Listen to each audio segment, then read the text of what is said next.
लोकसभेच्या उस्मानाबाद मतदारसंघ प्रचाराच्या निमित्तानं गौडगाव या ठिकाणी जाहीर सभेचं आयोजन करण्यात आलेलं होतं आणि त्या सभेमध्ये जे आपल्या देशाचे लाडके पंतप्रधान आदरणीय नरेंद्र मोदी साहेब यांनी 370 कलम हटवलं आणि त्या हटवल्याच्या अनुषंगानं 2014च्या अगोदरची जी परिस्थिती होती त्या परिस्थितीमध्ये काश्मीरमध्ये अतिरेक्यांकडून आपल्या काश्मीरमधल्या युवकांकडनं दगडफेक केली जायची सैनिकांवरती, त्यांच्या डोक्याला मार लागायचा, रक्ताबोंबळ सैनिक व्हायची आणि 2014ला आदरणीय नरेंद्र मोदी साहेब पंतप्रधान झाले.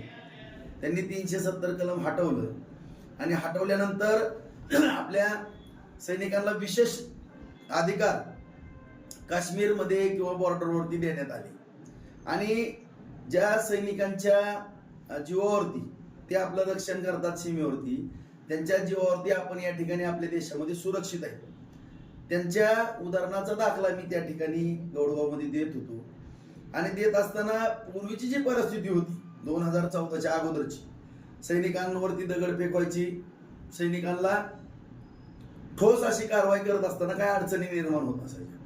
परंतु मोदी साहेबांच्या कारकिर्दीमध्ये सैनिकांना एवढे विशेष अधिकार दिले की कुणी जर दगड उचलला आणि सैनिकांवरती दगड मारण्याचा प्रयत्न केला तर त्याला शूटच्या ऑर्डर त्या ठिकाणी दिल्या आहेत आणि कोणाची हिंमत पण त्या ठिकाणी होत नाही.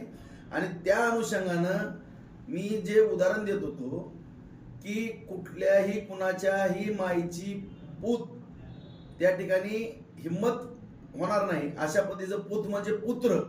आणि त्या दिवशी आता माझं जागरण झालेलं आहे, जागरणामध्ये माझ्या जिभेला पण जरा लाल झालेलं आहे की वारं पण त्या दिवशी होतं आणि त्या माईकवरती पूत, माईचा पूत, पूत म्हणजे पुत्र हा जो शब्द प्रयोग मी केलेला आहे की त्याच्या अर्थाचा अनर्थ काढून काही व्हिडिओ व्हायरल केले गेले आणि माझ्या तोंडातून चुकीचा शब्द जातोय असं दाखवण्याचा प्रयत्न केलेला आहे. राजेंद्र राऊत यांची जीभ घसरली, राजेंद्र राऊतांची जीभ घसरण्याचा प्रश्नच उद्भवत नाही.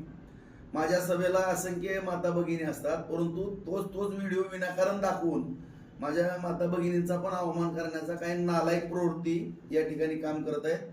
त्या नालायकांना जे भंगार कुत्रे असल्या प्रवृत्तीला मी त्यांचा निषेध करतो आणि तुमची हिंमत असेल तर माझ्या समोर येऊन नाटक करा. असलं जर काय कृत्य करायला गेला तर तुम्ही सला देशद्रोही आहेत तुम्ही, म्हणजे अशा पद्धतीचं चुकीचं या ठिकाणी कृत्य करणं देशद्रोहीपणाचं लक्षण आहे की ज्या सैनिकाच्या बाबतीमध्ये मी उदाहरण देत होतो त्या जो शब्दप्रयोग आहे, मी मगा पण सांगितलं ना आता पण बोलतो की वारं थोडं होतं, तेज वरती होतं आणि त्याचा जर बारीक तुम्ही पूर्ण स्पष्ट जर पाहिलं तर ते वाक्य कसं आहे हे सगळं तपासून बघा. माझ्याकडनं काय चुकीचा शब्दप्रयोग त्या ठिकाणी गेलेला नाही.